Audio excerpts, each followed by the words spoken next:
Welcome to today's news wrap up. Let's dive right into the top stories making headlines today. A 61-year-old Tesla owner in Flagstaff, Arizona, was violently attacked by a male driver who boxed her car in and punched her repeatedly through an open window. This is getting out of hand. I mean, this is just crazy. The victim, referred to as Susan, defended herself by biting the attacker's hand and expressed dismay at the hostility she faced, which she felt was unrelated to her choice of vehicle. The attacker was charged and is awaiting court proceedings. This incident highlights a troubling trend of targeted hostility towards Tesla owners, including vandalism and violent acts. Authorities have recently arrested another individual in Las Vegas for firebombing a Tesla center, linking the suspect to communist and pro-Palestine affiliations. Tesla owners are increasingly using vehicle cameras to identify vandals and seek public assistance. This is just out of hand. The Democrats and George Soros continue to push this violence, and no one on the left is coming out saying that this is wrong. No one on the left is condemning this. It's just so messed up. Senator Michael Bennet suggested that California Governor Gavin Newsom should reflect on his critique of the Democrat Party. Newsom had recently described the party's image as toxic, pointing to low favorability ratings, and y'all know I agree with that statement. But Bennett agreed that the party faces challenges being associated with elites rather than working people, but emphasized that California and New York contribute to this perception, and I agree with that. I definitely agree with that. But he encouraged Democrats to focus on solutions that address economic and healthcare concerns while ensuring universal healthcare and improving education. But this is not what they're focusing on. The Democrats are just focusing on being the opposition party, just opposing everything that Trump is for, even if it benefits Americans. They just want to be against Trump. But Bennett expressed hope that a fresh approach would rebuild trust and improve outcomes for America. I don't think so, because they are toxic. They're refusing to change. Meanwhile, some party members like Representative Ro Khanna disagree with Newsom, arguing the focus should be on opposing Trump and highlighting Democratic accomplishments. Again, it's not a winning strategy, just opposing Trump. The World Health Organization is facing significant budget cuts after the U.S. withdrew its funding under President Trump's administration. That's because we contributed so much to the WHO and we got absolutely nothing from it. The U.S. had been the largest financial contributor, providing nearly 18% of the WHO's overall funding. Trump's executive order highlighted China's minimal contributions compared to its population size, criticizing the WHO's reliance on U.S. funds. The funding gap has forced the WHO to propose a 21% reduction in its budget for 2026-27, impacting its workforce and operations. Critics argue that the organization has shown deference to the Chinese Communist Party, particularly during the COVID-19 pandemic. They basically covered up for China and question its alignment with U.S. interests. The decision underscores ongoing debates about America's role in supporting international entities. Y'all know I'm totally against that crap.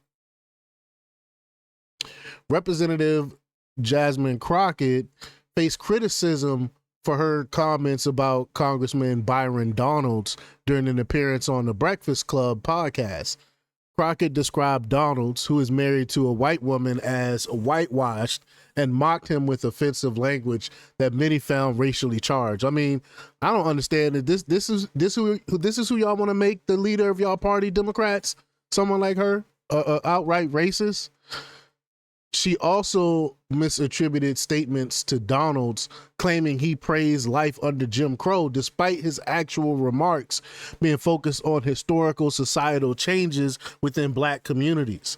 Critics condemned her remarks as divisive and rooted in racial animosity. The situation highlights ongoing discussions around race and rhetoric within political discourse. An internal watchdog report has revealed that the Biden administration's mismanagement caused significant budgetary issues for the Department of Veteran Affairs. Emergency funds were allocated unnecessarily due to bureaucratic errors, leaving $2.9 billion unspent because prior year recoveries were overlooked in budget planning. This oversight led to a monetary crisis, prompting Congress to pass supplemental funding and demand a review of the VA's accounting practices. I mean, how many times do our government have to continue to screw over the VA, and my fellow veterans have to suffer for it? VA Secretary Doug Collins criticized the agency inefficiency and pledged reforms to streamline process and improve support for veterans.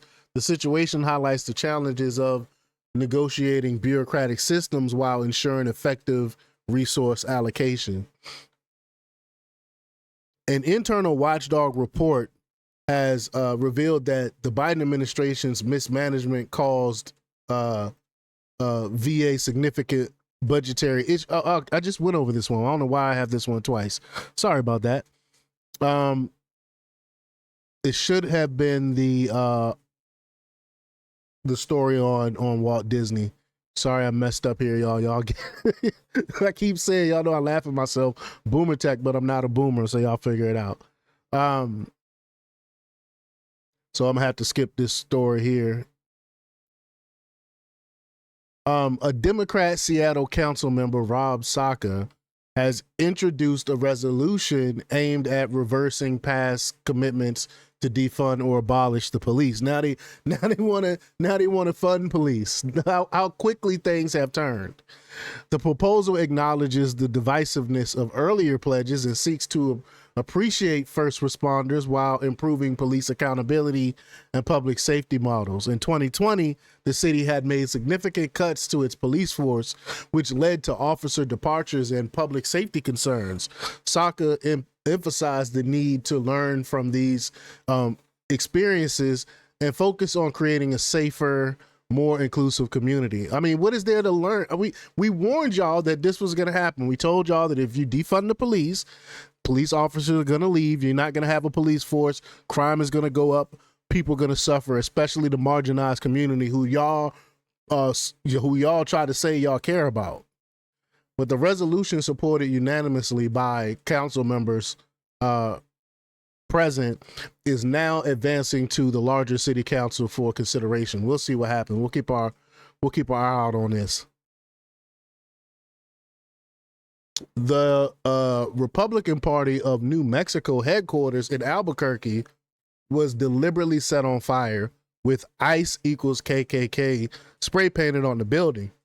The arson caused damage to the entryway and led to a smoke spreading throughout the facility, though no injuries were reported. The fire is under investigation by local authorities, the FBI, and the ATF. Party leaders condemn the attack as part of the pattern of politically motivated violence, criticizing progressive leaders for failing to denounce such acts. They still not denouncing it. It's crazy the violence that's going on from the leftists, and the mainstream media refuse to report about what's going on. We are having literally domestic terrorist attacks going on in our country, and it's underreported. The New Mexico officials have called for those responsible to be held accountable, emphasizing the need to address increasing political tensions and ensure public safety. Lastly, a Department of Homeland Security official was placed on administrative leave after mistakenly including a journalist in an email chain about sensitive ICE operations in Denver. Now, they say mistakenly included. I don't know if this was a mistake. This is the same thing that happened under the whole Signal debacle. How did these people get added to these things? But although the information shared was unclassified, it was considered law enforcement sensitive, detailing operation timing and target locations. The journalists agreed not to disclose the information, and the operation proceeded without issues. Oh, thank goodness. Thank goodness. However, the error was flagged to DHS leadership, prompting an investigation and a polygraph test for the employee. The agency plans to revoke her security clearance, which could impact her future career in Homeland Security. This incident highlights the challenges of maintaining confidentiality in sensitive operations. That's all for today's news wrap up. Stay tuned for more updates and don't forget to like, share, comment, and subscribe for the latest in news. Until next time, peace.